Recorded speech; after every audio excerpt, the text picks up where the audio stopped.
भक्त वृंद की, ग्रंथराज श्रीमद् भागवतम की। ओम अज्ञानतिमिरन्धस्य ज्ञानाञ्जनशलाकया चक्षुरुन्मीलितं येन तस्मै श्रीगुरवे नमः। श्रीचैतन्यमनोभीष्टं स्थापितं येन भूतले स्वयं रूपः कदा मह्यं ददाति स्वपदान्तिकं।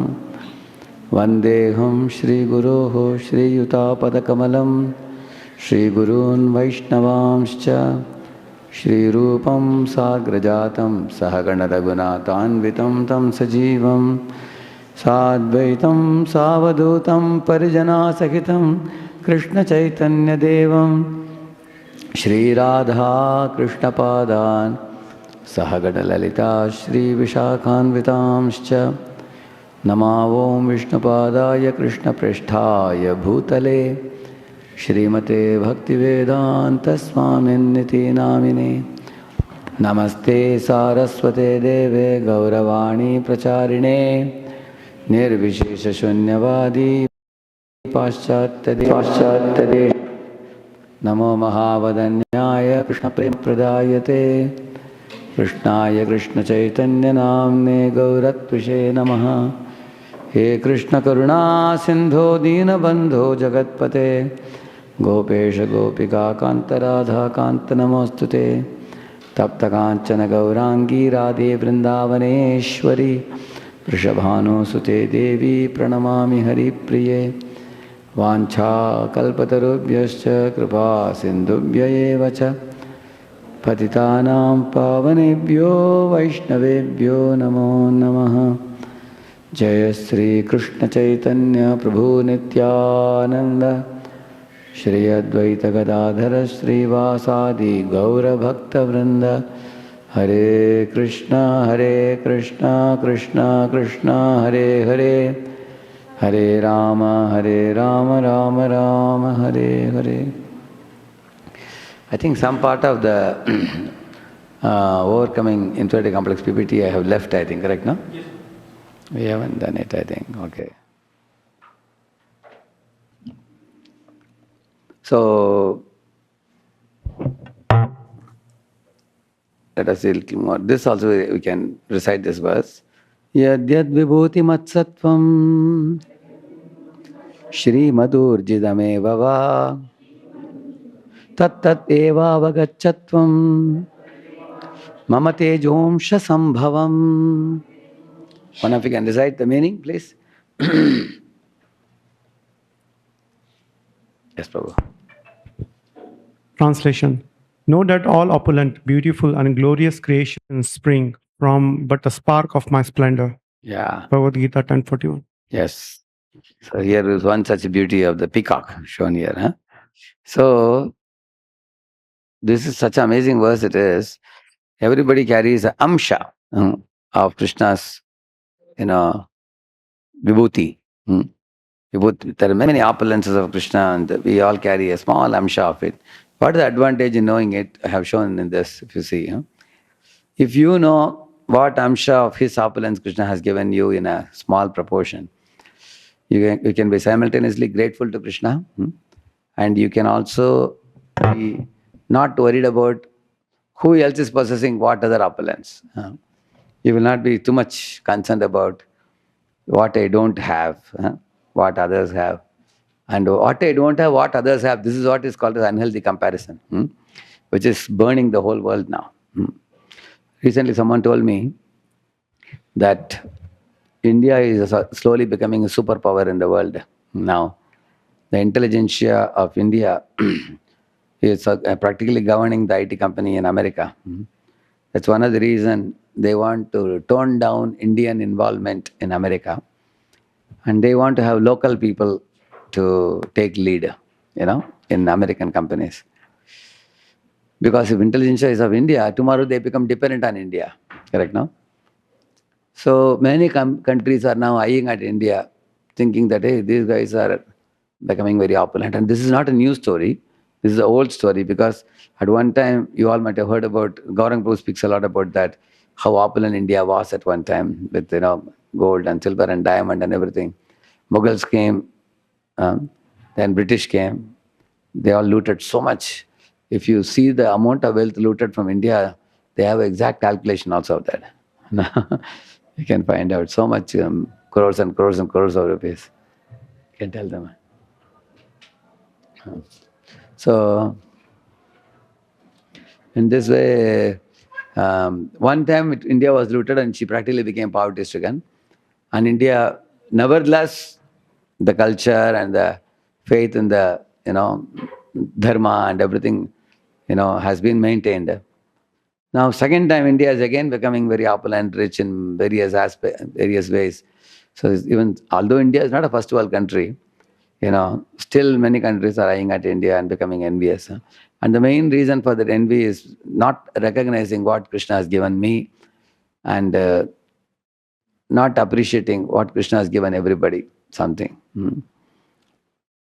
No, somebody has one talent and someone else has some other talent.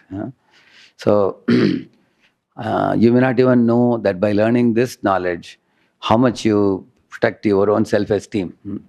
Now, why you should protect your self-esteem? If you don't have self-esteem, it's going to eat you up from inside like a termite eating inside. There are people who silently weep for not possessing something what their friend is possessing, and there are people who commit suicide. There are people who get mental related illnesses because of inferiority complex. So, especially amongst the females, this can be more according to Shastra. The Matajis, especially girls, will compare themselves with others. And we repeatedly see this in, like male has a problem of male ego. Man has a problem of, wanting his ego to be satisfied by due respect and dignity. That is one problem for the male. And one problem for the female is unhealthy comparison with others. Why she is given importance and why, God made her so popular and things like that. So, like Kaikeyi felt with Kaushalya, correct, na? Or the Kritadyuti's co-wives could not bear Kritadyuti getting attention from, Chitraketu, you know. Surichasunit is another famous classical example. Dharmishta and Devyani. There are examples like this. And now we will ask Matajis for examples of men who are driven by male ego. They will happily give examples. Now you guys are giving all Mataji examples. They'll give Prabhuji examples now. In one class when I asked question, Matajis are able to easily find fault with men and men could easily find fault with Matajis. The easy examples come. Let us hear from them. Anybody? Hiranyakashipu, such a ego. Trilokadipati. Isn't it? Ego personified. Yeah, who else? Yeah? Daksha, yeah, very true. Daksha, wanting dignity, respect. Yeah. Yeah? Duryodhana also, yeah, very much. Some of the males are humbly accepting. Duryodhana also had such ego. Yes? Vali, yeah. He thought he can do anything. He didn't care a fig about anyone. Ravana, even Kartavirya Arjuna. He had 1,000 hands. His hands were reaching. He wanted to prove to the world how powerful he is, and so many things he did. He was blocking the river when Ravana was a little far away in the same riverside, worshipping Shivalinga. He told his ministers, go and get some mountain flowers. They went around and plucked some flowers and brought and offered to Shiva, and he danced in front of Shiva and bowed down and all. Huge volume of water came and toppled Shiva Linga and also toppled Ravana. And Ravana became ashamed in front of all my ministers. My mukut has fallen down, and what is this? He said, go and find out who is causing this type of overflow, he said. So then when these fellows went and saw, Kartivar Arjun was blocking the water like a dam with his 1,000 hands. He was blocking the hands. And he was doing Jalakrida with many women. He wanted to show them his prowess. That's male ego wants to show how great I am, like that. So he was showing that. And then that caused the flood to come out in Ravana's side. Then Ravana told his ministers that, he said that, so ministers were saying that we want to wage a war against Kartavirajan. They said, what? He doesn't fight with anybody directly unless you finish us. So, of course, the ministers of Ravana were very powerful. They, they finished a good number of them. At that time, Kartavirajan came out of water and then he saw Ravana. Ravana had arrived there. He captured Ravana and he put him in a jail. Then later on, Pulastya Muni came to, I think he's his grandfather. So he came to recover him. Please, he said, yeah, I know you are very powerful and he has his duties to do. Please release him. So he was released. Like bringing someone on bail out. Like that he brought him out. Point is what? There is a tendency to show oneself to be more superior. Similarly, women can suffer from insecurity when they see others. So, but who is a woman having no insecurity? One example is Suniti. Although her co-wife is treated with so much of attachment by the king, because she is a devotee. Being a devotee, she is completely satisfied and fulfilled from within. So, I can say something about that.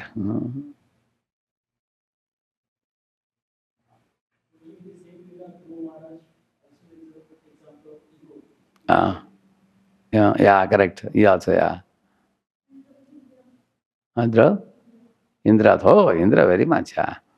Indra actually is like, he has a feminine psychology. He's feeling insecure.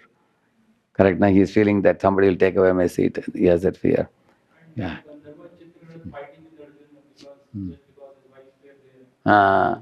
Correct, that's true. Yeah. Exactly, yeah. See, yeah? Exactly. Devan is example of insecurity, correct? Yeah. Who? Karna, Karna had a lot of inferiority complex because of his birth, and not recognized. Recognized Angaraja, his ego was satisfied. Correct. See, internally motivated. This is a very important topic. Briefly, I'll write it.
Right? Japa as a conversation with Lord, done with feelings of Sharnagati and adoration of Lord. This leads to inoffensive japa, cleansing of heart. Lord's pastimes reflect in a clean heart. Reading with contemplation, reflection, and application. This leads to realization. Yeah. Your realization is very powerful. Huh? See, many times when when preachers give lecture, say somebody is talking about Krishna, gopis, gopas, and pure devotional service, and the audience is looking at the watch. Prabhuji, what time is prasadam? Huh? Because their anxiety is immediate anxiety is what? Their material anxieties, conditionings, and everything. Correct? No? So because there is a disconnect between the teacher and the student in such cases. Huh? Like one time, one man came to Pune, and he was saying that, oh, such a beautiful festival you are selling. And I also, he was actually from Jagannath Puri, it seems. So I said, yeah, it's, for in our temple, every day in NVCC is a festival. I was telling.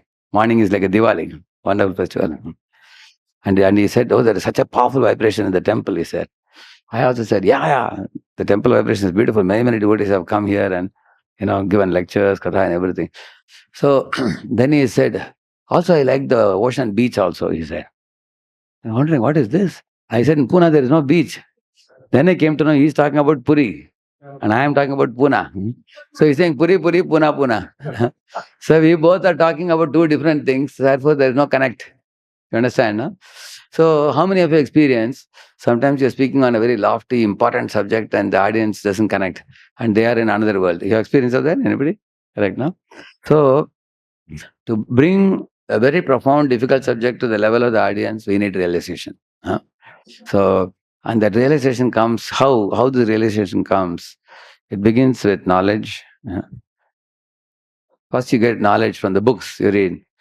Plus, you approach devotees and ask questions and discuss different angles.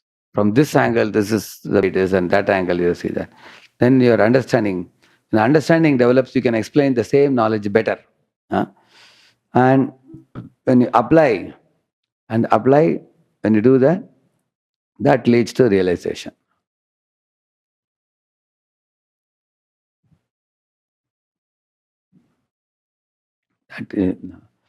So, therefore, Prabhupada says bookish knowledge without realization is useless, he says, which means basically he's saying that you should understand and then apply it also. Understand by jignasa, and apply by determination and discipline. By those things you apply in life. And then, because many times we know what to do, but we don't do it. We have to do it. So from know to do to be, the third level we have to go, that is apply. Then you get realization. Okay, next one. Hearing with attentive ear and open heart. Awakening of soul and release of message. Release of message, yeah. So, by attentive ear, sometimes you are sitting in a class doing some plan making for the next day or next week. Then we may not be attentive. So, sometimes the teacher is watching students, are they attentive or not. One teacher was asking, hey, did it enter? So much mathematical thing I have put on the board. Did it enter? She asked. He looked up and said, madam, the lizard has entered, only tail is outside, he was telling. So he was thinking about the lizard entering into a hole. So therefore Arjuna is asked by Krishna also. Kachideta chutam partha tvaya ekagrena chetasa. He's asking similar question. Did you hear what I said? Arjuna is asking. Tvaya ekagrena chetasa. With one pointed attention did you hear? And then he's asking, what is the second line? Kashchida jnana sammoha pranashtaste dhananjaya. Is asking whether your ajnana and sammoha is pranashtaste, is asking. Are they both destroyed? And then what was Arjuna's answer? You know the famous answer? Nashto moha. Next line. Smritir labdha. Then Tat prasadan maya achyuta. By your mercy, Arjuna. Arjuna is saying, your mercy, Krishna. Moha is destroyed and my memory has come back. Sthitah asmi, I am situated in Krishna consciousness. Karishye vachanam tava, is saying. I will follow your instruction, as it is saying. So, in this way, Arjuna got awakened, soul got awakened and released the message. Achha, you saw even Sanjay also says, what is that famous verse? Vyasa prasada shrutavan. And then he is saying that my hair is standing on end, he says, when I hear the message of the Gita spoken by Krishna. So he says, iti samsmritya pranan sandharyamyaham. Like that, something like that he says. Remembering this message again and again. That means he's relishing the message. That means he's heard it with attentive ear and an open heart, isn't it? So if I sleep in the lecture, I am not attentive. Or I am wide awake in the lecture, but I don't agree with the speaker. That means I don't have open heart. Some people say, "Theek hai, Prabhuji bar bar wahi bolenge." That means he is hearing but not accepting. So we need both attentive ear and an open heart. Then the knowledge sinks in the heart. Then only sleeping soul is awakened. It's like two doors. Say somebody is sleeping in a house. Outside door you opened and went, but inside there is a room in which he is sleeping. So one more door you have to open. One door opening is not enough. Two doors. One is the ear door, another one is heart door. Then the message enters the place where the soul can be awakened, sleeping soul can be awakened.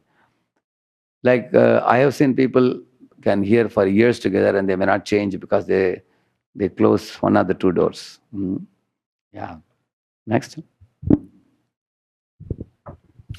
Seva not for fanning the false ego, but for pleasure of Hari, Guru, and Vaishnavas.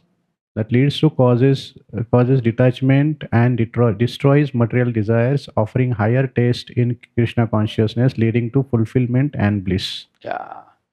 But this is the main point. Om Tat Sat, we say, no? Only for Hari, Guru, and Vaishnavas. So, when you put these three words in 17th chapter, it is said, when you say Om, it is transcendental. Tat, when you say, as soon as you say the word Tat, the material component is cut off. It is no more mine, no more yours, no more anybody's, it's only Krishna's. That is Tat. And Sat, when you say, it's Amritam. Immediately it becomes eternal. Sat means eternal. That means, here's the service I am giving. First I put it in front of Krishna and say Om, which is Pranava Sarva Videshu. Krishna is the Om. And Tat means Krishna, not only I'm keeping in front of you, I leave it to you, idam na mama. It's not mine. That means that, Tat. And then when you say Sat means eternally it becomes put in Krishna's account, then it becomes a spiritual result. So that is why seva should be done. Yeah. Yeah? Where, in which one? Yeah. Yeah.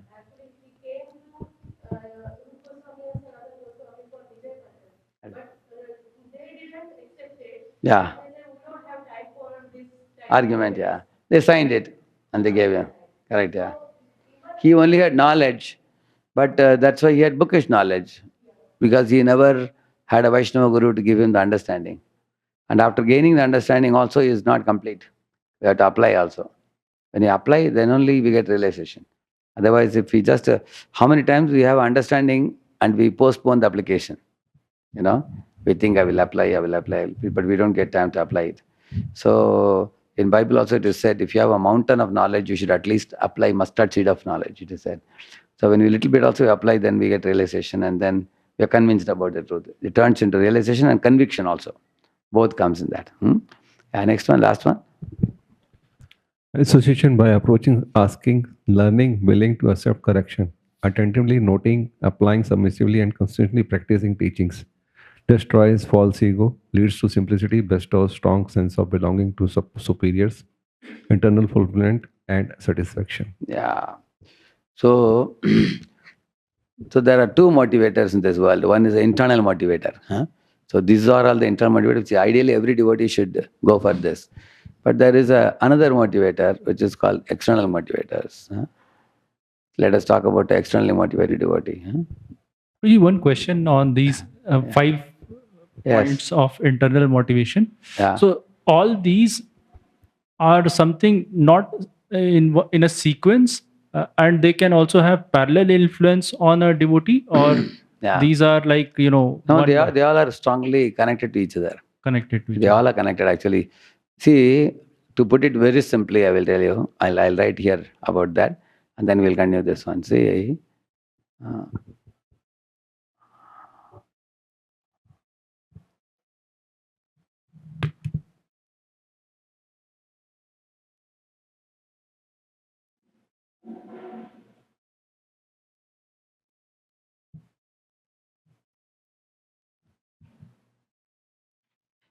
internal, initially you begin Guru's order as a duty, correct now?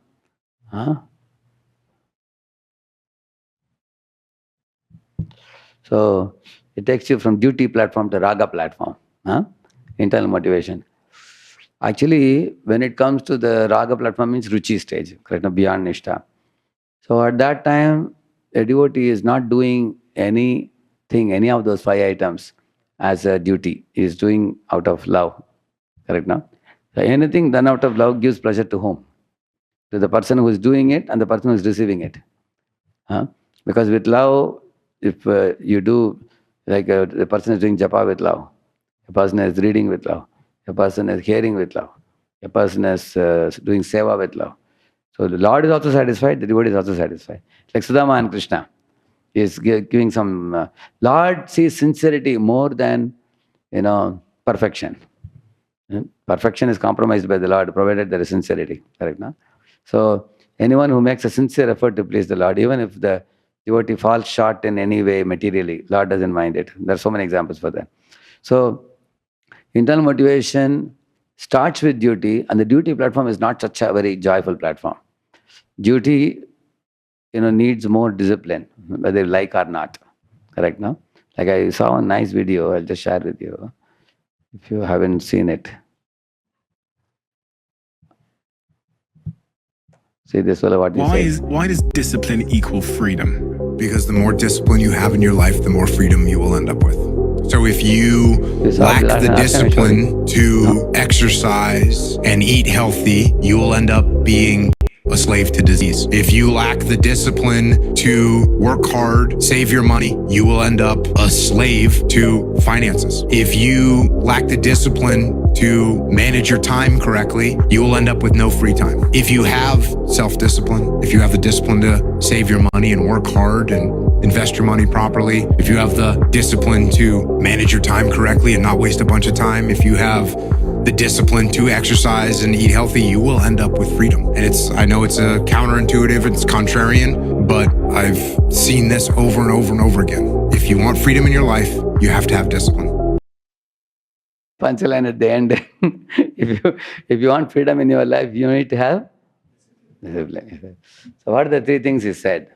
If you have discipline in eating at proper time and simple food or something like that, then you will have good health, Similarly, if you have a good discipline in not only making money, but also saving money and spending money very carefully, cut costs and all, then you can have more freedom in old age. And what the third thing is that? One more thing. Time, yeah. If you measure your time and spend like gold coins, you don't waste your time very carefully. Then he said, here and there you get bits of time in your life. Don't waste your time. Plan and spend. Then you'll have more freedom in future, like that he said. So he said discipline equals freedom. Everybody wants freedom, but they don't want to be disciplined.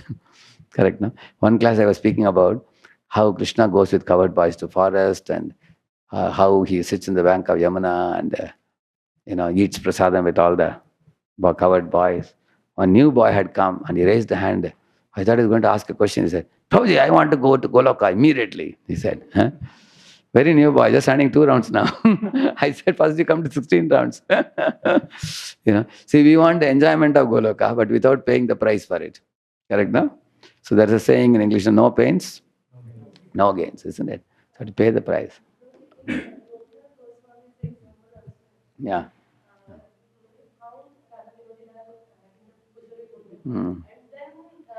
Give the mic to her, yeah.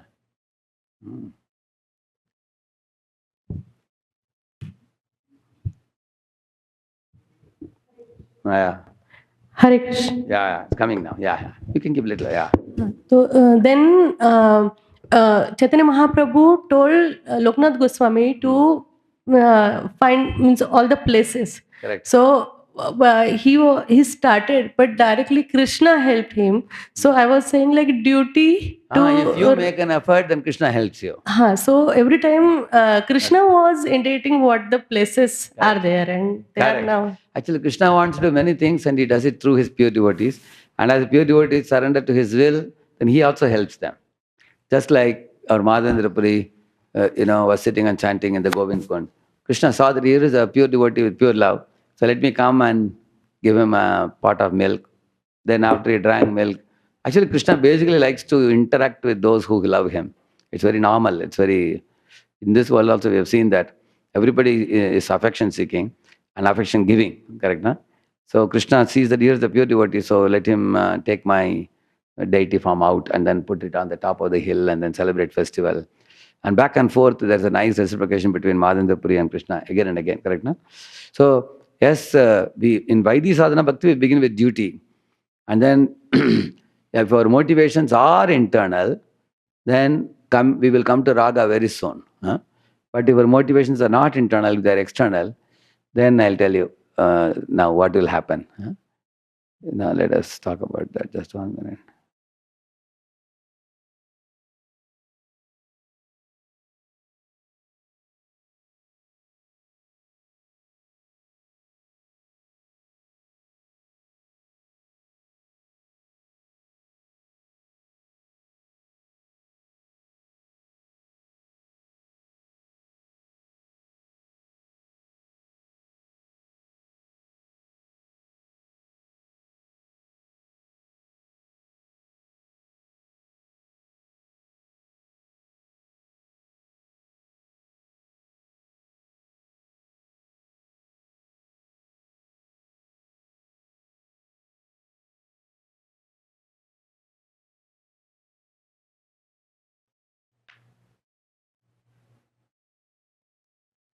So these are all in passion, these type of things. And then there in ignorance, what happens?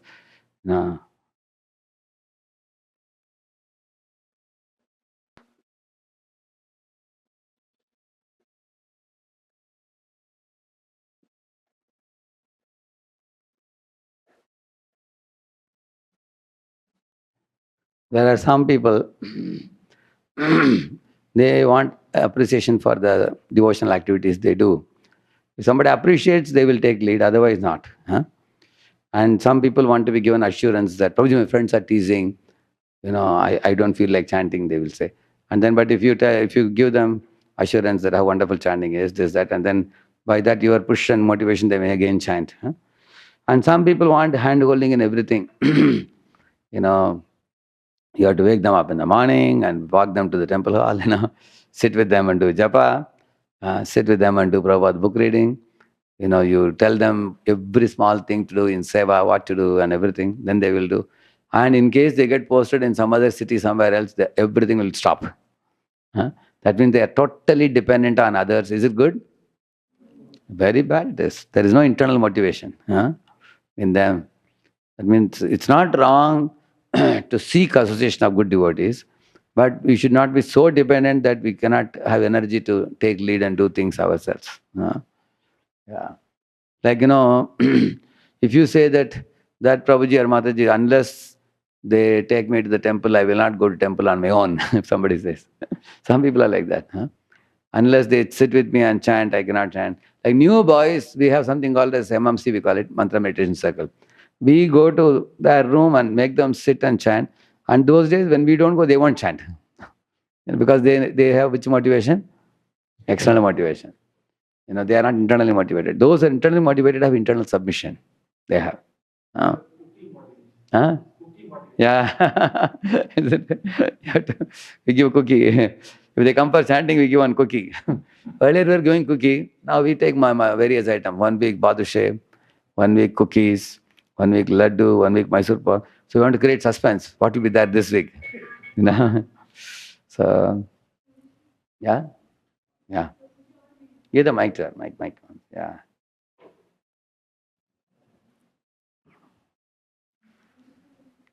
Yeah.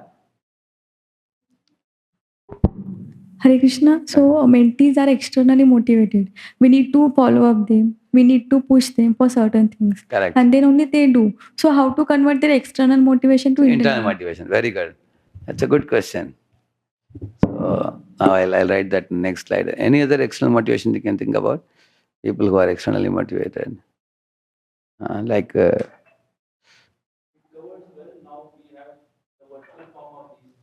Yeah, correct.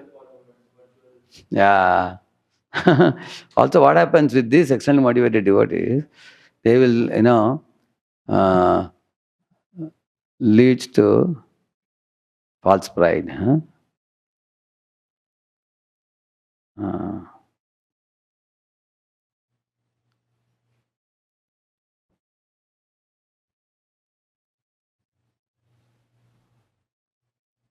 For example, nowadays, even 18-year-old boys have 3 million, 5 million followers nowadays in YouTube. They do different things. Some of them are speaking controversial things.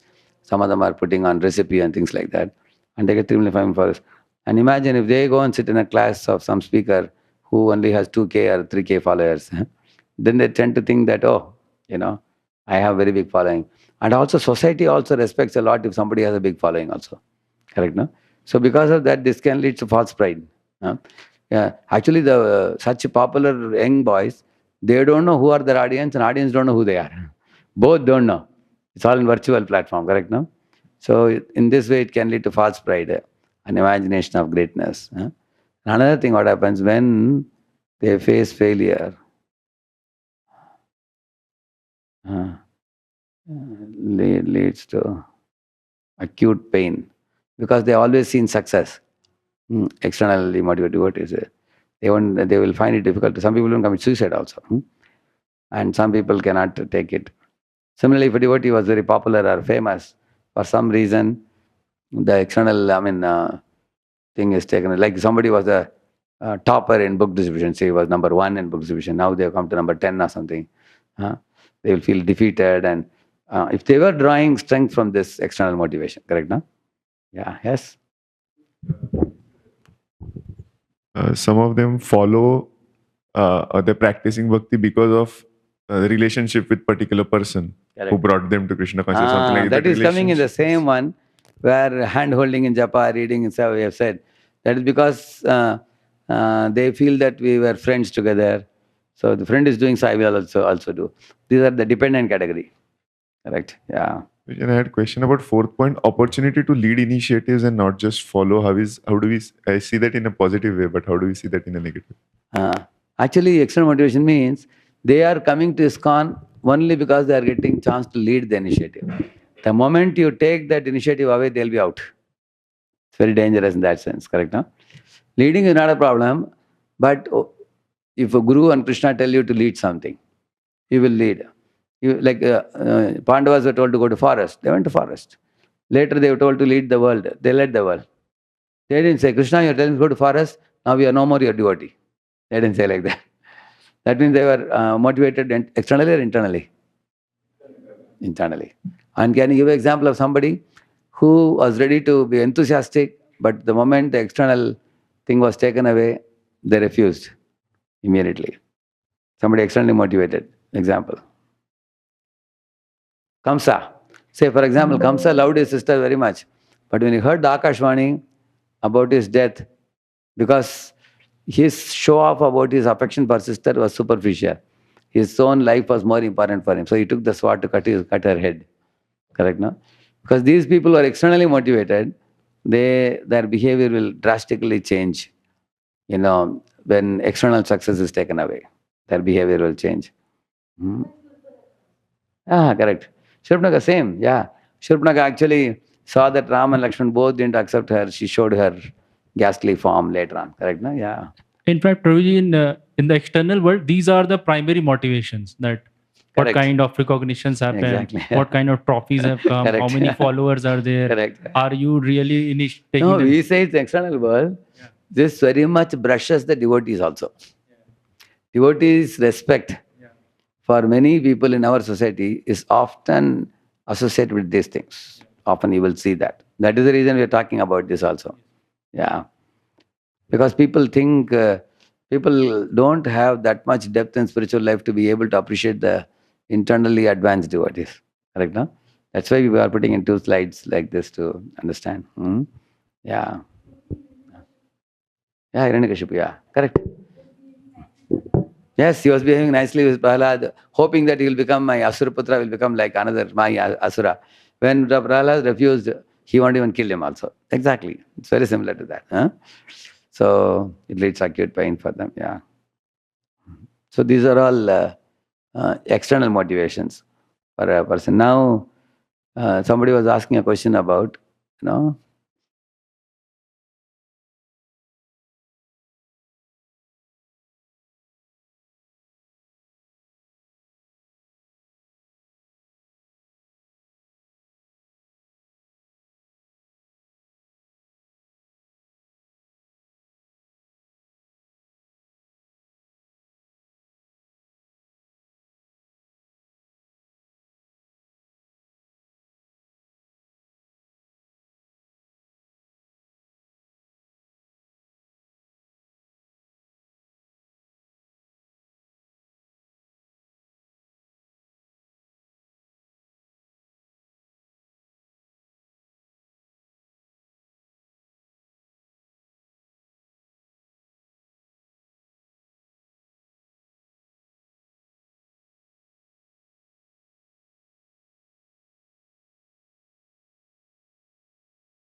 Clear, na? One of you read left side, one of you read right side. Huh? Externally driven, one, conducted by external potency. Internally driven, conducted by internal potency. So what is the meaning of this? Connected external potency means, Durga shelter. This side is Radharani shelter. So Durga shelter means one delights in three gunas. Products are three gunas. Bhunkte Prakriti, Jan Gunan. Huh? That means one is fond of products of Rajoguna, Tamaguna, which is passionate products. Whereas here one is fond of taking shelter of the Radharani's gifts, which are like Shravanam, Kirtanam, Smaranam, Marchanam, Mandanam, Pasevanam, Dasam, Sakyam, Atma Nivedanam. Those activities. The entire morning program is under the shelter of internal potency in ISKCON society. And our services are also under internal potency. With whatever is done with Krishna and Guru in the center, for that pleasure, it's internal potency. Second one, please read it. I-centered. Krishna-centered. Krishna and Guru-centered, yes. And then? Material goals in spiritual field. Spiritual goals and Lord's pleasure. Temporary that vanish with time. Imperishable results go with soul. Attractive to materialistic devotees. Attractive to Guru and Krishna. Yeah. So these Prakrita Bhaktas may appreciate these external qualifications. But so it's very easy how to go from external drivers to internal drivers. The first step is to see,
these are the steps. Read it, one of you. With a little sincere practice, one will be given darshan of one's own anarthas by Lord. We want Lord's darshan, but we'll get anartha's darshan first. We have to clear the anartha, then anartha is like a cover between us and the Lord. We remove it, then only Lord's darshan one can obtain. Yes. A devotee who avoids offensive speech only can detect one's own anarthas first. Yeah. Actually, there are many things in speech, like speaking lies or praising oneself, or talking ill of others, or debating, arguing, or sarcastic speech, or delighting in others' efficiencies and all those things. But amongst all of them, the most serious bad speech is offenses, blasphemous speech. Yeah. The humbled devotee will refine all spiritual practices by introspection and improvement. Yeah. Introspection means into the heart. Improvement means externally. Improvements will come externally. Like, for example, the first the two verses of NOI talk about that. Yeah. Then? With guidance of Guru and superiors, one can make rapid progress in spiritual life. Yeah. So, we don't do our own introspection and improvement on our own because many times in the course of doing this, we may read here, read there. So one has to be very careful not to get into any speculative literature. But one should do it under the guidance of Prabhupada's books and superiors. Like that one should do. Yeah. And then? With guidance of Guru and superiors, one One should be aware of sins and offenses. One should avoid a satsang and associate with advanced devotees faithfully.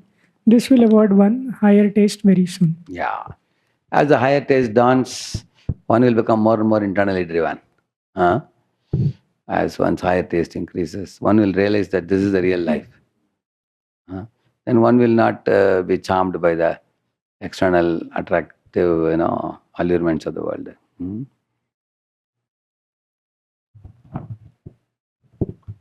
So now, how is this connected to today's topic of inferiority complex? We can say there is a very strong connection. Otherwise, I won't have written so much.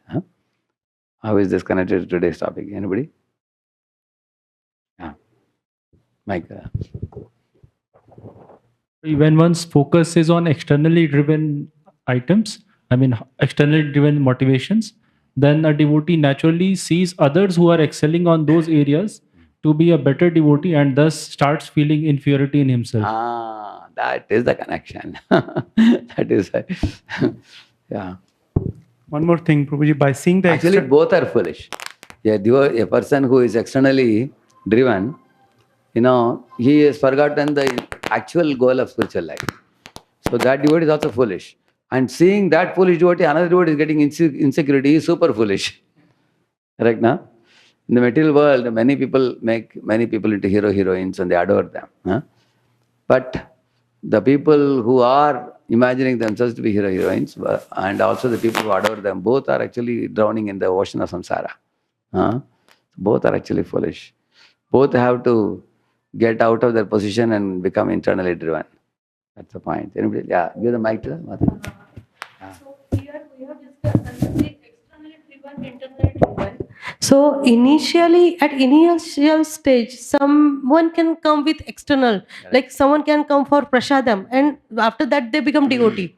But after practicing many years Krishna consciousness, still some anarthas are there, and even while offering services, we experience it's not like everyone, including myself also, or when I see others, I was thinking the shloka mamaivansho jiva leko jiva bhuta sanatana manashashtani indriyani prakristani karshati. This is Krishna said, and everyone is obviously in this material world, not at gross level all manashashtani indriyani, but at subtle level some problem is there. So I was thinking, but last time you told this is not for devotees. Then no, this is for, when you say devotees, means pure devotees. It's not for pure devotees. Pure devotees are internally driven. But when we are not pure devotees, we are either externally driven or somewhere midway between externally driven and internally driven. Partially, we may be, like whenever you take up any service and you achieve some success, there is simultaneously two feelings. I hope this will please Guru Maharaj very much. If the matter reaches Guru Maharaj's ears, I think he'll have a big smile on his face, he'll be very happy, Prabhupada will be pleased. That's one feeling. Another feeling is, now people will really know who I am. People probably they were not aware who I was. Now they'll come to know. We may not tell anybody, but we may secretly feel that, and that is material component. So there is a spiritual component and material component in every seva we do. Yeah. So which is the external component, internal component? Material component is the external component. Correct, no? Now, when I think like that, if I am repeatedly given the opportunity, then I get to become proud also. Then if somebody insults me, that pains me. Somebody praises me, that makes me proud. Correct, no? Then we may see there are two things, external driven, internal driven. This may grow very big, this may become small. This shrinks. Or internally become more and more driven, this shrinks. So they both have connection also. The degree I am internally driven, my external attractions, allurements will get reduced. But to the degree I am externally driven, even as a devotee, I can be a devotee for 20, 30 years also, still be externally driven also. Then that becomes very, very prominent. And then internally, I am actually not connecting with the japa, connecting with Lord in japa, connecting with reading. See, we can be reading to only preach and not reading to relish what you are giving others. Like somebody sent me a message of some Prabhupada's lectures, and I appreciated. And that person said, Prabhu, till now I got 60 appreciations for this WhatsApp message. Then I asked him, How did you get this message? Such a beautiful message. What point did you like in this message? I asked him. It was a one-page thing. He said, I have not yet read, he said. Because he forwarded it. How many people forward like that, correct? No? So, if we are externally driven, it will be causing a lot of pain for us, in our spiritual life, and we'll be struggling. That's what the sloka you quoted, Prakriti Karshati. Even a devotee, it's not that we become senior devotees, we are completely devoid of external nature. External natures are not very easy to give up. For many lifetimes we have been, suffering. So now, in this life, at least we are beginning to understand that, there should be internal motivation should be there, which leads to internal submission. Correct, no? If you are externally motivated, then it's very calculative and very fruitive. It is. Yeah. So, yeah. Prabhuji, one more thing on externally, people gets attracted. But Yeah. when they take association of the senior devotees, even the senior devotee is not present. Yes. The seva keeps going on with the same instructions or same regulated. So Yeah. it means that he's getting internally motivated, Yes. that regardless of someone is monitoring or Correct. this, but it's And going the seva on. will never stop. The seva will never stop. Seva will go on and on. Because the motivation for seva is not external.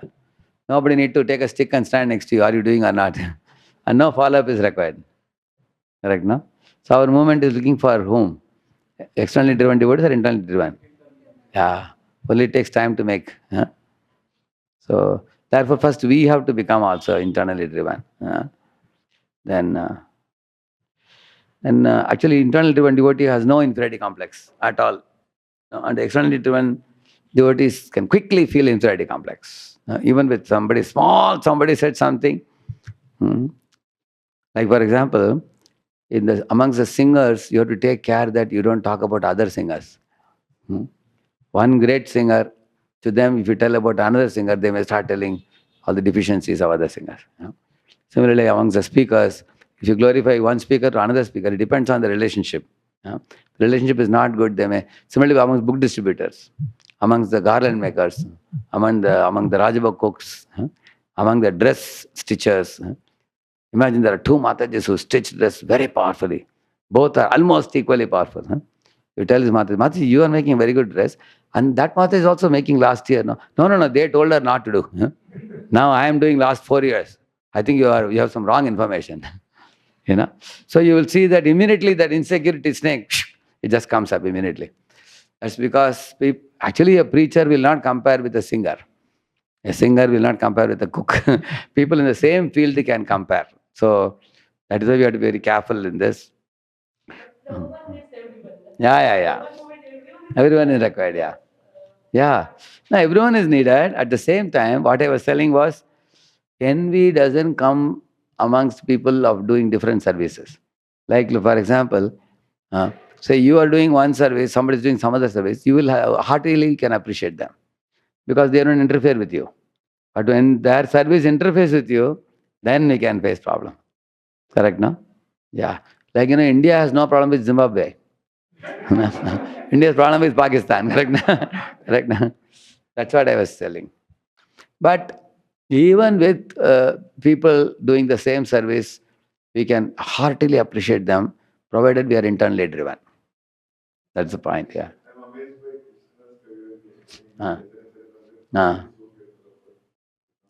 Exactly, yeah. And he's afraid to write anything. He feels that they should not think I'm competing with him. He spoke on Chaitanya Balya Leela. I'm going to speak post Sannyas Leela. And many devotees told me that Chaitanya Bhagavat does not have much information about post Sannyas Leela.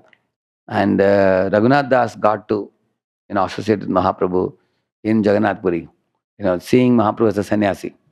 And he every day, associated with Mahaprabhu, and then when he came to Vrindavan, he gave classes every day, 2-3 hours he would speak every day. And all the notes was made by Kaviraj Goswami, He said, since I have made a collection of what he spoke, now many devotees are asking me to put it down in the form of a book. But please do not think this book is in any way a substitute to, our Vrindavandas Thakur's book. In fact, that book is a million times more glorious. I would recommend all my readers to first read his book first and then come to my book. Something like that he writes. Very, very humble. Generally, people write a book in the same field, they tend to think, I will defeat the previous book or something like that.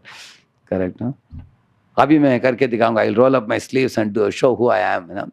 One should not think like that, ideally speaking. One can appreciate those who have done some work in the same field before, correct, no? We learn that culture from them. Yeah, yes, Maji. Please give the mic to her. Behind her. Mic is coming, please.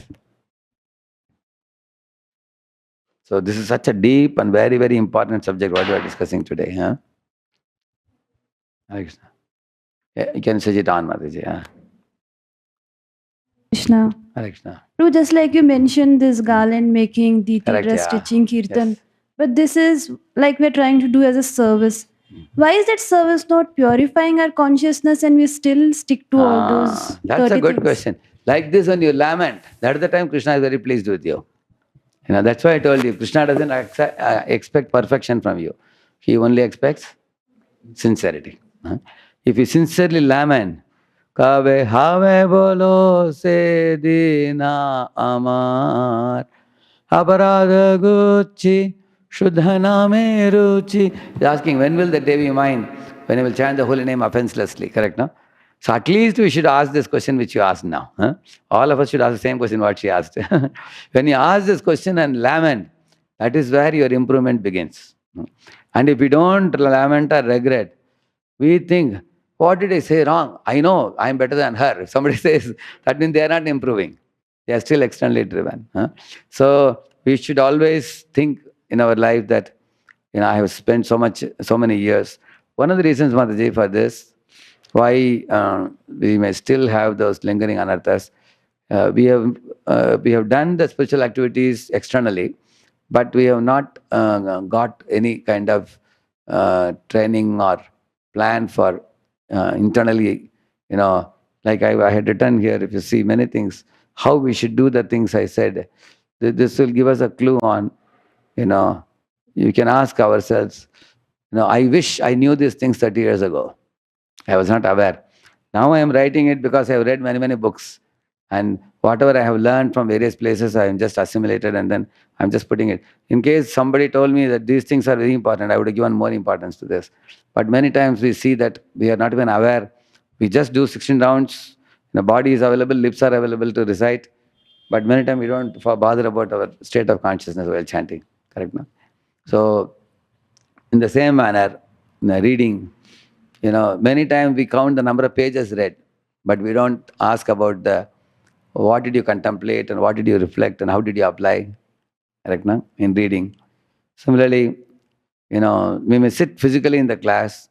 How much do we worry about our attitude with which we hear? Am I sitting in the temple hall and just browsing the people who are coming and going? Or am I into my mobile? Or am I into some overthinking about something else in my life? Or am I attentively hearing? Is my heart open enough to the speaker? If you like the speaker, our heart is open. If we don't like the speaker, we think, when will the speaker end the class? We may think like that. So each of these items, like seva we are doing, one has to begin the seva with a prayer and perform the seva attentively in the mood of seva, service attitude, not with the desire to dominate others, or not with the desire to, show that I have done this service. Even somebody can clean the temple hall and say that how nicely I have cleaned, So even a menial service can be performed with pride, So how are we performing it, Or are we doing service with a grudging attitude? Already I completed my quota of seva this week. Again, they have given me somebody else's. So we don't like ad hoc service. So if you grudgingly do, Lord is not pleased. Correct, no? Similarly, the association. Many times, association becomes a ritual.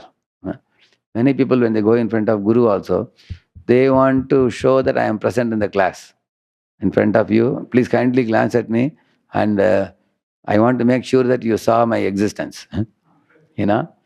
Whether I am understanding the class or digesting his instructions and I am going to apply or not, if I don't bother about it, then that ritual doesn't give that much benefit. The ritual of physical presence is good, but it has to go from ritual to relationship. And then there is a genuine relationship, sense of belonging to Guru, and then I learn from him very faithfully. Many people do the formality part in India very well. Yeah, formality is not. I don't say formality is not important. Formality is important, but it is only a shell. The substance is inside, which is what we are talking today. So all these 5 activities, if we perform with proper consciousness, bringing our consciousness, I'm sure there will be some positive transformation. Like we say, there are people who transformed their consciousness. Like you see Dhritarashtra was attached. After hearing from Vidura, he became detached and went to forest. Arjuna was not ready to fight. After hearing Gita, he was ready to fight. You can see that. So these are all examples of people who got transformed. Diti, she was given that Pumsavana process. She was envious of Indra to kill him. Later on, she became free from envy. So the goal of religion is transformation of heart. If the transformation is not happening, then we get only Ajnat Sukriti. Some benefit we get, but it is not full benefit. We got only a partial benefit. We didn't get full because we didn't give our full, so we didn't get full. We did it superficially, so we get superficial benefit. So now we have a chance. We have spent many years now. We can look back and think, okay, now let me invest my consciousness, invest my time wherever I go. Like for example, I can go to the 7 temples of Vrindavan and go to the Samadhis, circumambulate 3 times or 108 times and come back. But if I go to the Samadhis, sit down, think about the activities of Yoga Goswami, activities of Rupa Goswami, somebody talks about it, we remember, reminisce, relish and appreciate, then their presence will be very strongly felt. Correct, no? I think that's the reason why Prabhupada gave the name International Society for Krishna. So it's all about consciousness. Oftentimes we bring everything else other than consciousness. Correct? So we will make progress, surely, provided we start paying attention to these things. So, yes. Correct. Very simple service. Yeah. Right. Yeah, one can. No, the menial service is not the menial service. Menial service with appropriate consciousness. Yeah. I heard my Guru Maharaj used to very graphically describe it. He was telling in those days the jadu was very small, he said. And when he was sweeping, Vrindavan is always very dusty, very soft sand. So when he was sweeping like this, all the dust was also rising. Going into the eyes and nose, and naturally will be coughing. And nowadays, even in deity room, people don't have to bend at all. You just do like you have seen that? Standing like this you can do. You have seen that? You put a cloth or something down and you do like this. But Shaman Pandit had to bend down and do, he was telling. All the dust was going on his nose. And so Maharaj was telling how much sincerely was hardworking. While sweeping, he said, he was constantly meditating on Krishna's pastimes. I was telling, this is a place where Krishna dances with gopis and Radheshyam with Radharani. And my Guru has given me this fortunate service. So tonight they will come and dance. And again I will sweep it tomorrow. So his mind was externally doing the service and internally meditating on the pastimes of the Lord. That's what you're talking about, Antaranga Bhakti. So he did Antaranga Bhakti, and then naturally, see, this is explained by in Shuddha Bhakti Chintamani also. Shivaram Swami Maharaj, he says that, what is the difference between a devotee who is doing puja for the Lord in the first 4-5 years and after 20-25 years? He says the difference is, those who have spent many years with proper attitude and all, when they are serving the Lord, they will treat him more as a person. They will treat the deity more as a person. When you are addressing the deity, when you are feeding the deity, you can feel the Lord's presence much more than the newly initiated Brahmana who has to, his mind is more on making sure rounds are 7 or 8. He has to make sure. Sometimes you don't know how many times you rotated, isn't it? It's more about the details. And there is a difference between puja and bhajan, archana and bhajan. Archana is done with cleanliness, with punctuality, with the correct number of rounds and all those things. Whereas the Bhajan is done with affection. Correct, no? Yeah. There are some questions online. Okay. So devotees can unmute themselves and ask question. Krishna Mataji. Yeah. Yes. Insight on internally motivated devotees. Yes. If Krishna I Mataji think was now here, I she would should not have left aspire us. for She would have becoming asked the an question. internally I thought motivated today she didn't devotee. come. Now she is calling from the asking. Yeah. Prabhuji, Yes. I can never miss your class. I thought today, because she's there, she's a thinking devotee. Okay, go ahead. What is the question? Prabhuji, what are the 3 or 4 things we could do when we are actually reading Srimad Bhagavatam or reading Srila Prabhupada's books, Prabhuji? If you could guide us in that, Yeah. Okay, let me tell you one illustration that will make it easy for you. You see, the nature of good association or bad association is it goes from consciousness to consciousness. Let me write this also, otherwise, if I write, you will remember it. Otherwise, we may tend to forget it. Let me take one more slide. Just 1 minute. Yeah, writing is remembering, yes. See,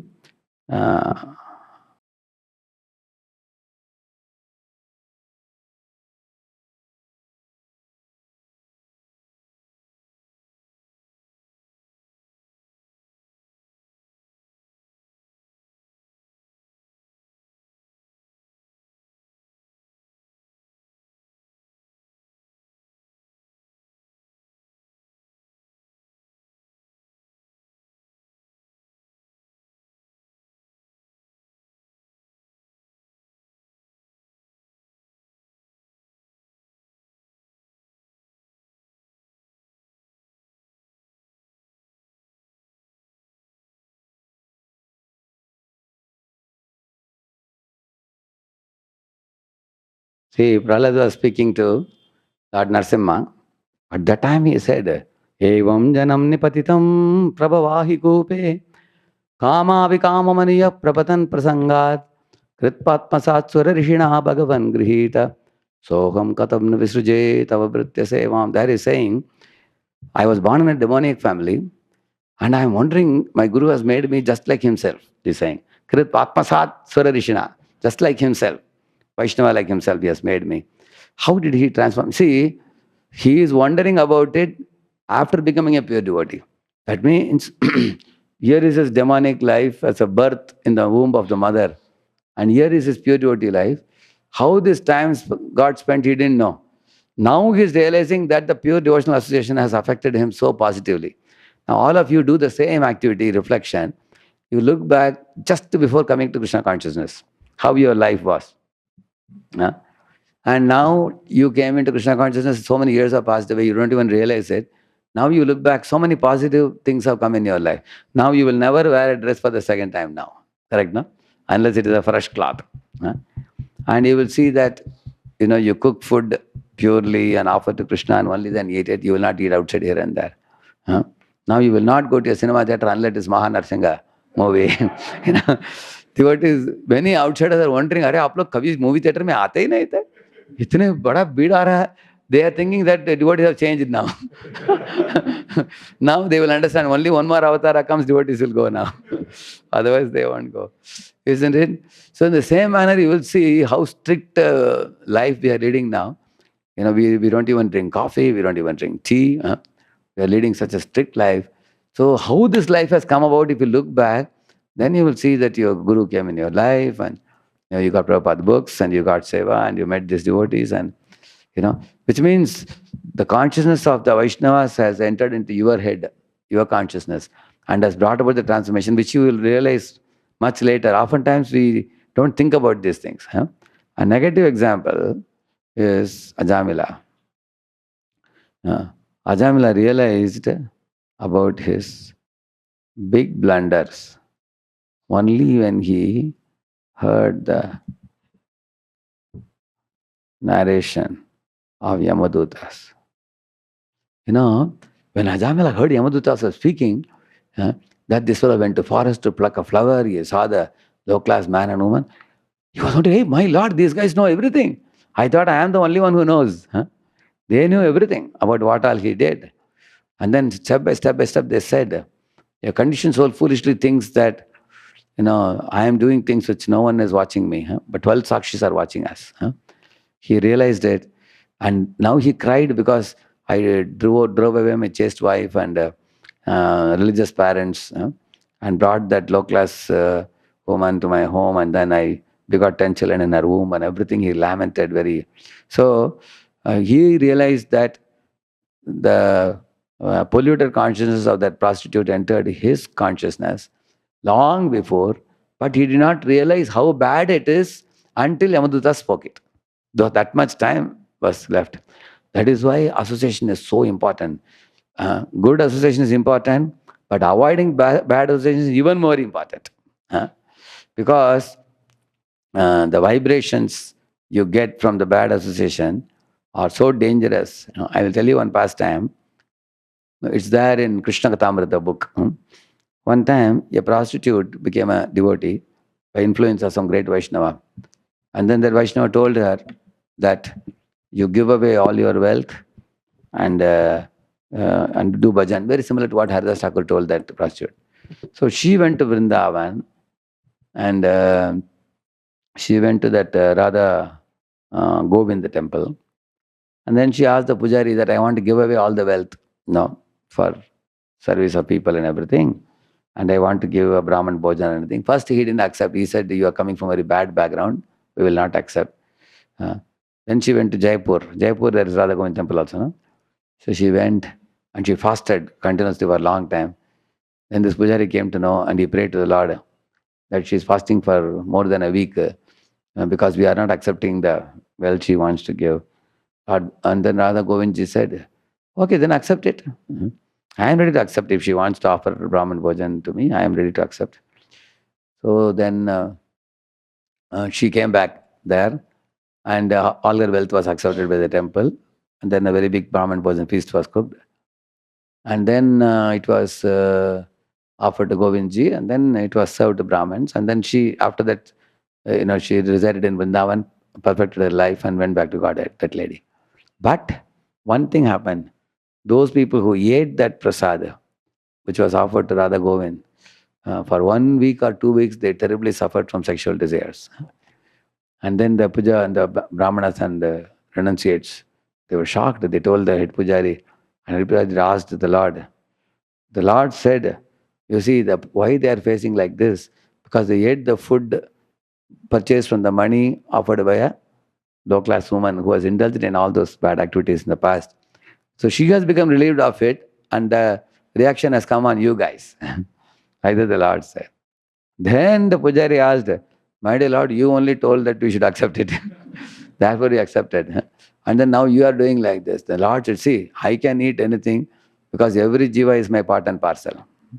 I don't see who is a sinner, who is pure. For me, all are my children. So you have to see her as a prostitute, but I don't have to see her. I see every jiva as a jiva, my own part and parcel. So I don't get any reaction because I am like sun. Sun, you can throw buckets of water in the sun.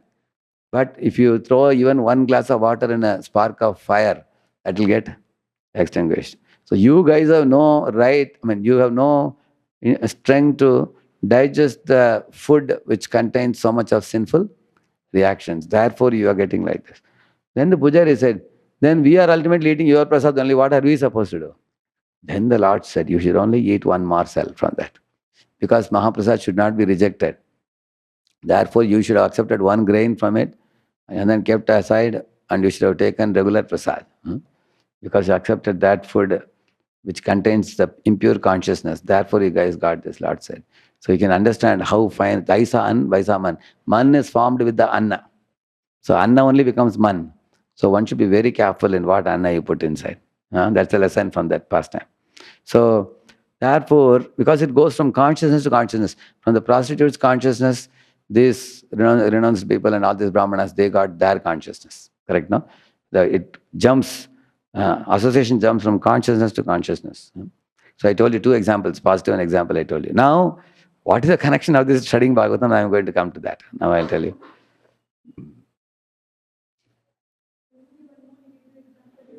Yeah, yes? Which one? Kaikeyi? Kaikeyi in mantra, yeah, correct. Manthara's consciousness was transported to Kaikeyi. Exactly. Very true, yeah. So now, here comes the point.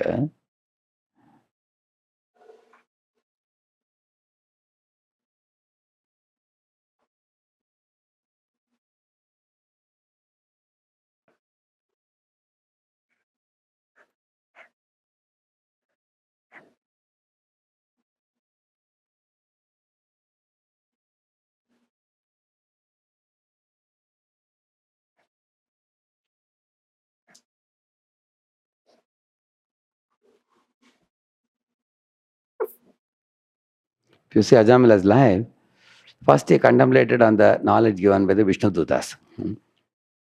Ajamila said to himself, my Lord, the Vishnu Dutas revealed to me a knowledge which I was not aware of, the power of the holy name. He said, although I knew the Vedas are great and everything, I didn't know that the holy name has such a power. Just by uttering one name, Narayana, the Yamapash was cut. I was marginally saved and given a second chance. So in this way, he contemplated about the power of the holy name. And also, while contemplating on the power of the holy name, which saved him, he became grateful to the Lord and his name, and to the devotees who were sent by the Lord, who were Vishnu Dutas. Then after that, he also contemplated the words of the Yamudutas. And then he said, all the things Yamudutas told about me are true. I am actually Narakagami. I am actually fit for going to hell. And I have been saved by Vishnu Dutas by some costless mercy. I was already heading towards Yamaloka and they saved me. So he loudly cried that it's only Lord's mercy that saved my life, given me another chance. And then he reflected his own life.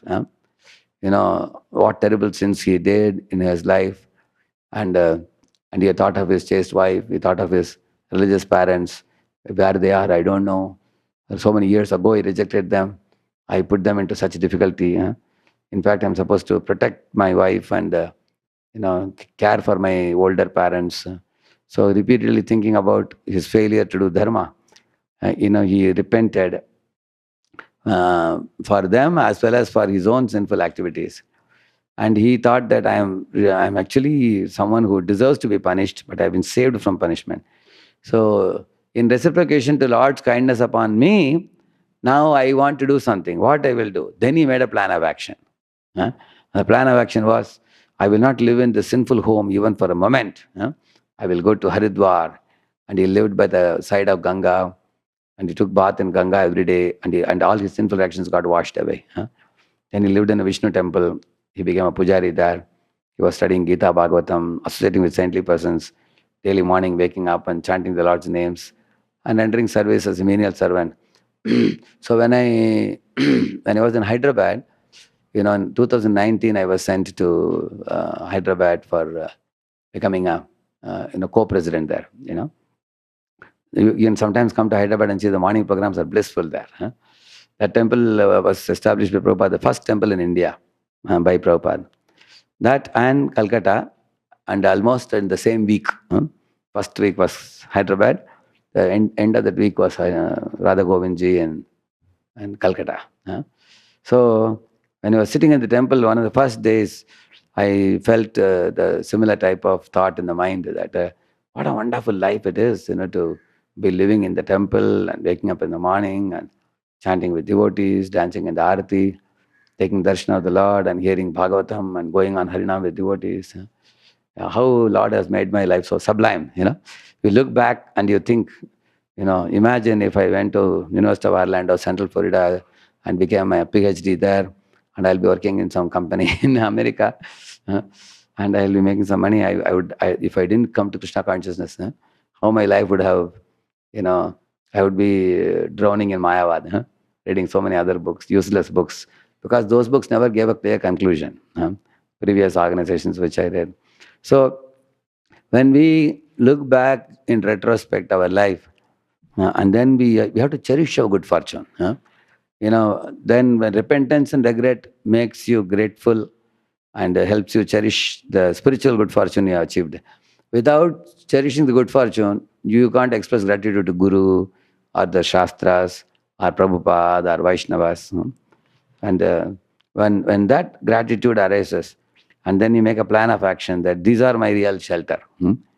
Holy name is my shelter, the deities are my shelter, Prabhupada is my shelter, Guru is my shelter, Vaishnavas are my shelter, Mahaprasad is my shelter, and I will not go anywhere else, and I will not do anything else. This is my life and soul. I will give my every drop of blood for this. So this kind of conviction will arise in the heart. With that conviction, you make a plan of action. That, okay, coming till my last breath, I will do this. So that's how Ajamila made a plan of action. There in near Kanpur, Kanyakuj village is there. Kanauj. From there to Haridwar is not very far. Probably a few hours. He left his place and maybe around 6-8 hours, I think. He went, and Haridwar never left the temple. We remained there for 12 years, and he practiced. He didn't even expect anything. He just thought, I will purify my consciousness. That was his only goal. And as he was purifying consciousness, one day when he was taking a dip in the Ganga, when he came out, suddenly he found the Vishnudutas descending in the Vaikuntha airplane. They said, now you have become purified to return back to Vaikuntha now. They boarded him, plane, and took him back. So, how to study Bhagavatam effectively, Mataji was asking. Here is the answer. Our study should lead us through these 4 steps. And in the first step, contemplation, Prabhupada adds one more thing there, in that he says,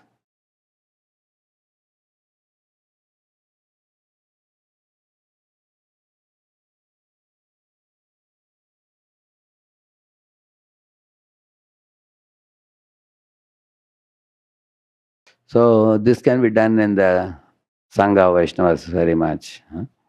So if you do this, as it is written here, read that contemplation, Prabhu.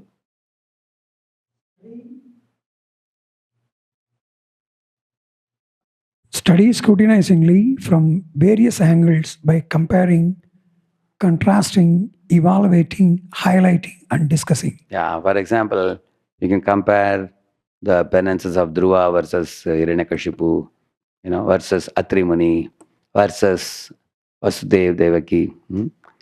Vasudev Devaki wanted Krishna as a son.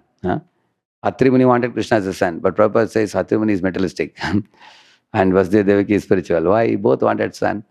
Atri Muni is saying, Prajam Atmasamam Mahyam Prayachatu. He's saying, give me a son just like you. But Atri Muni didn't know who is supreme. He said, whoever is supreme, come, he said. So 3 supremes came, Brahma, Vishnu, Mahesh. So Vishnu gave Dattatreya, and Shiva gave Durvasa, and Brahma gave who? Soma? Somadeva, I think, yeah. So they were 3 of them gave. Prabhupada says he was more like a yogi, Atri Muni. He didn't have pure heart and desire. Whereas Vasudeva Devaki did severe penances like fasting from, they were eating only dry leaves for 10,000 years. So in this way, we can compare the various personalities in the Bhagavatam. Like, for example, Daksha Prajapati is entering the Sabha. Shiva is not getting up. Brihaspati is entering Sabha. Indra is not getting up. In the first case, Prabhupada says, who is offender? Daksha. The second case, Prabhupada says, who is offender? Why? In one case, entering person is offending. Another case, sitting person is called as offender. So that is how we should scrutinizingly study. Because anybody knows the answer for this? You understood the question? Yeah. In Daksha Prajapati Shiva's case, who is offender? Daksha. When Brihaspati is entering and Indra is not getting up, there we say, who is the offender? Indra. Why is that? The situation appears the same situation, no? Yes? Where is the mic?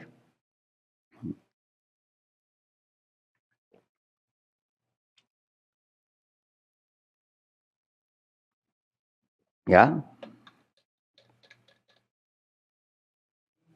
Here the purity of devotee actually. Shiva was more Vaishnavanam Mahasham. And here Brihaspati was guru of Indra. Exactly. So because of the purity of the consciousness of those devotees, another is affected. That is one thing. Like Indra failed to offer respects to Guru. Therefore, he is offended. On the other hand, Shiva was absorbed in Lord Vasudeva, and also he is Parama Vaishnava also. But he saw him as a son-in-law. Who? Therefore, he offended him. Not only that, he spoke very unceremonious words also, our Daksha Prajapati. So in this way, we can study scrutinizingly from various angles. Why somebody said this and why. So when you read the Bhagavatam, you can compare similar situations.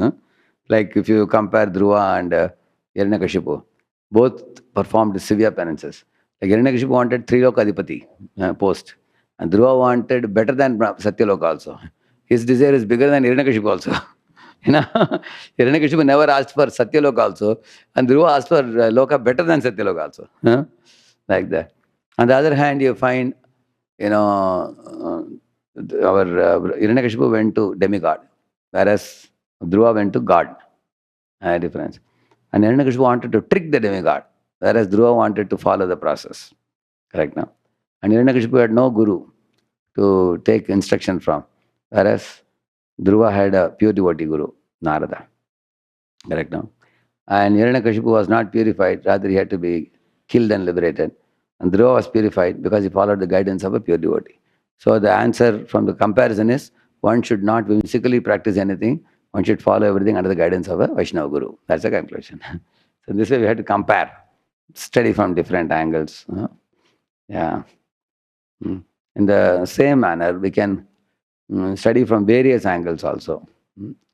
Like for example, in the Mahabharata, it is said that, when Pandu, when Pandu came to know that Kunti has some ability to beget children through the demigods, So he became excited.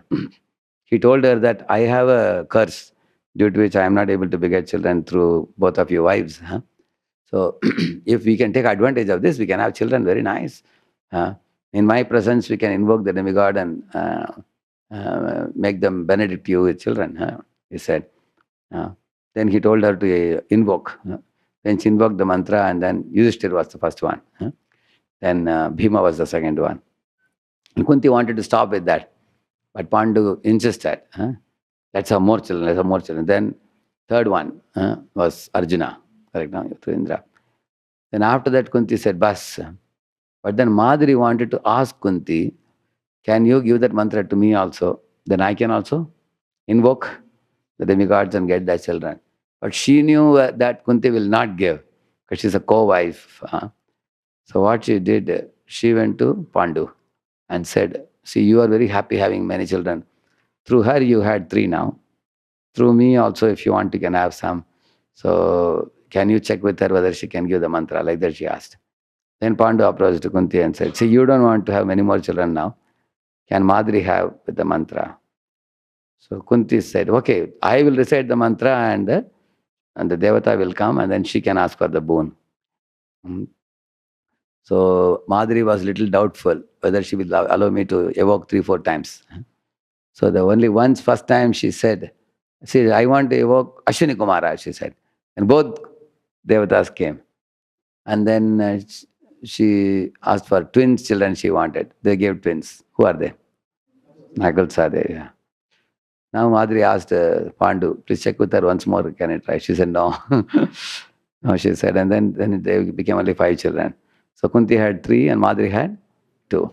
So this little bit play of emotional tussle between the co-wives is mentioned in the Mahabharata, but you will not find it in Bhagavatam. Because this is not very important.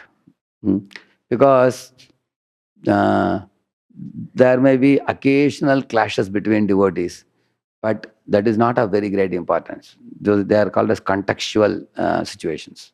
The very same devotees later on will become very, very friendly. And these small, we call it in English as cliques, we call it. Cliques means small quarrels or certain things, uneasiness or something. They occasionally come. And Bhagavatam doesn't feel it very important to quote. So Bhagavatam gives a transcendental understanding of the Mahabharata personalities like Bhishma and Kunti and all these people. Otherwise, you will carry a material impression about them, correct? No? That is why when somebody is saying that, Prabhuji, I read this Mahabharata, But here in Mahabharata says for Bhishma like this, and here Bhagavatam says, yes, this is Bhagavatam angle. You are talking Karmakanda angle, we are talking Parodharma angle. So let us see from which angle we should see. Parodharma angle we'll see. So that's what Prabhupada is saying. Study scrutinizingly from various angles. Karmakanda angle says like this, Parodharma angle says like that.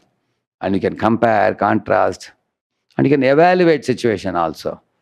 Like for example, somebody says, Prabhuji, I feel that Draupadi should not have forgiven Ashwatthama. She did a mistake. That's my evaluation, somebody says. You can tell them, Prabhu, wait a minute. See, Draupadi's forgiveness is used as a tool by Krishna to bring the pastime of Parikshit's appearance. And Ashwatthama given another chance to hit Pandavas and Parikshit, and how the Lord became Bhaktavatsal Govinda instead of being a moralist, not lifting the chakra. Correct, no? Lord took a chakra and cancelled the Brahmastra coming towards Pandavas. So, if Ashwatthama's life was not spared, could we have that pastime in Bhagavatam? Parikshit's appearance and all that.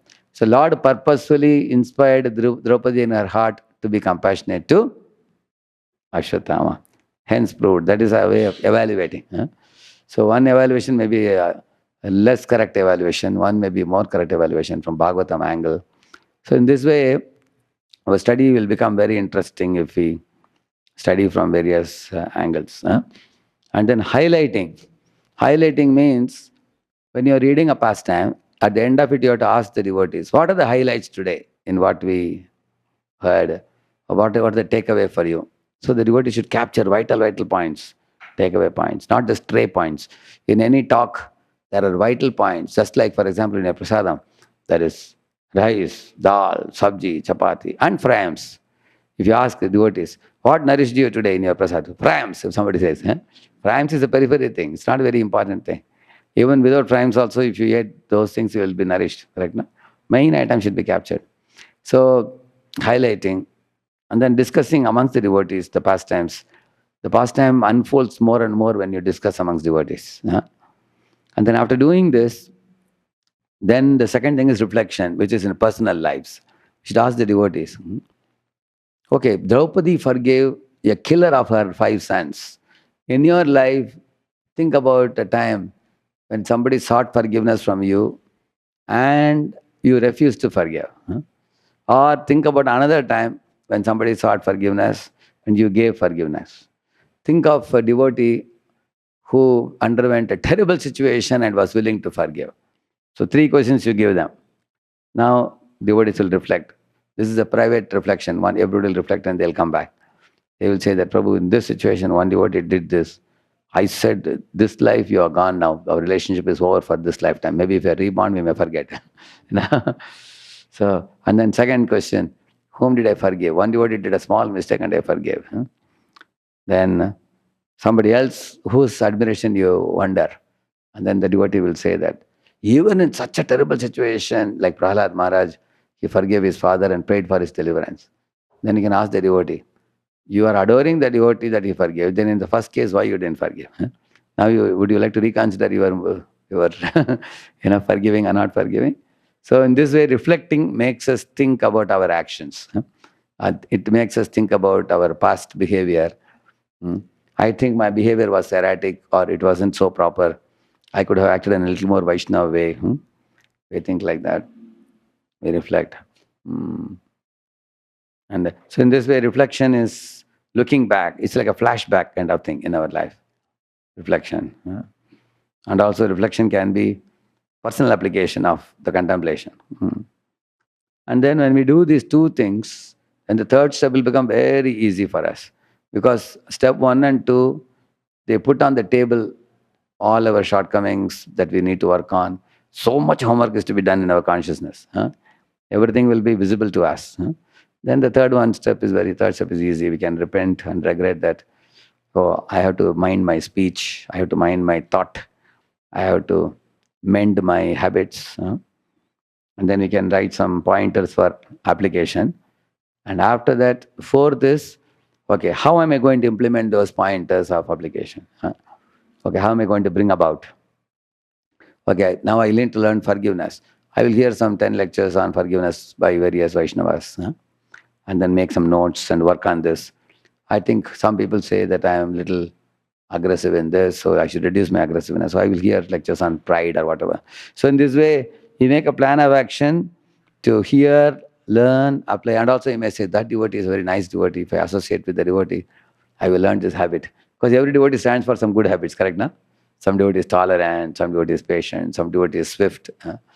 So associate with a certain type of devotee to learn that quality from them. Hear some lectures to make some notes and pointers for application sutras and put it on front of you. And also watch your behavior and write a journal daily, the night, today how I behaved, whether this quality popped up or whether I could maintain my pure behavior and everything. So in this way, these 4 steps will make the Bhagavatam knowledge not remain theory. It will come to realization through this. Okay, Mataji, is clear now? Also, Prabhuji, also I was thinking Yeah. that lamentation of some great devotees also. What Like when lamentation of Arjuna lamented. Lamentation of great devotee is always great. See, Arjuna lamented, Bhagavad Gita came. Our Parikshit. Bhishma, Arjuna lamented, Bhagavad Gita came. Yudhishthir lamented, Vishnu Sahasranam came. Our Dehuti lamented, Kapila Shiksha came. You will see that. Vedavyas lamented, Bhagavatam came. So you will see lamentation of pure devotees also brings out great literatures. But our lamentation is considered in Tamaguna, actually.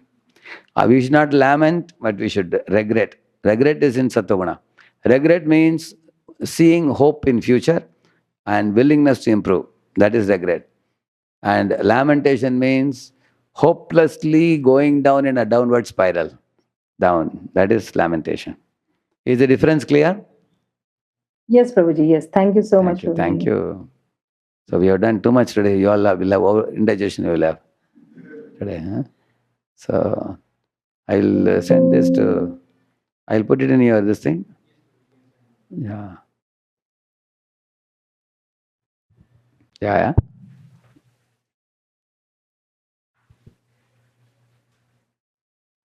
Yes, probably tell me. Yeah, Prabhuji, one of the negative example you talk about Ajmila, right? When he heard it, like he got his blunders get clarified. But one I remember in Canto 7, like when Hiranyakashipu and he was giving lecture to his mother for. He only had knowledge, he had no realization. And when Yamaraj came as a boy, but there is no change we see, and then he went for tapasya after that. Yeah. He had no knowledge. I mean, he had knowledge, but he had no understanding or realization. Bookish knowledge. Correct, no? Because he's just speaking, but he's not applying it in life. So without applying, how will you get realization? Okay. No, he is just telling story. For him, Yamaraj didn't come. The part of his story is telling that Yamaraj came. There was one Kalinga Raja who died in the battlefield. Ranis were all weeping. And Yamaraj came there and preached to them. So all these things he's telling as a part of his narration to his sister-in-law and mother. He didn't change. Even we can be, official preachers without change of heart. If we don't do these steps, it's quite possible. That is why we should be practicing preachers and preaching practitioners. See, if a practitioner is a good practitioner, doesn't preach, he's a Bhajananandi. But if a preacher is not practicing what he preaches, nobody will take him seriously. So we have to be practicing preachers and preaching practitioners, both. That verse says, no? Our Haridas Thakur, you do both very nicely, right? No? Apana acharya ke hai, nakare prachara, that's one verse. So we should do both. Now we have reached our time. It is 1 o'clock now. And I have many things to do lined up today. But the notes I have sent you now. You can share with the devotees. But this is little heavy stuff, what we discussed today, because this will require our own personal time to go through and think about. But I have been thinking about these things in my life also as a practitioner.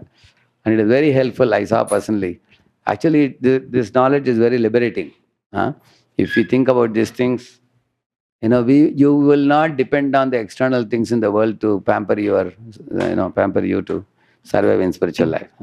Haribol Toji, one last question. Yeah. Actually, you are talking about book, those people who compile or so. Someone may feel that I will defeat someone, but actually, for personally, this is my experience. When basically my background is I have done MD in homeopathy, so and my subject was like 250 books I have to analyze in 1 year, and all my teachers were definitely they were authors and we had guidance. And while analyzing these books, actually, I realized there are the mindset of the person actually. Correct. So some of them, like those who is a gastroenterologist and even ophthalmologist, they wrote in their book, this is my experience I'm sharing, and further generations can add their experiences so that it will be beneficial for next generations. So And that is the way science evolves. okay. Science evolves. Because science actually, their purpose says science means it's always ignorance. Because in the past they were in ignorance. Yeah. And what they are telling you now, they can't be very sure whether it will remain as it is. Yes. And future they are going to come up with little more developed version. That means science means you go from, one imperfect relative knowledge to another imperfect relative knowledge. Whereas Shastra means perfect knowledge.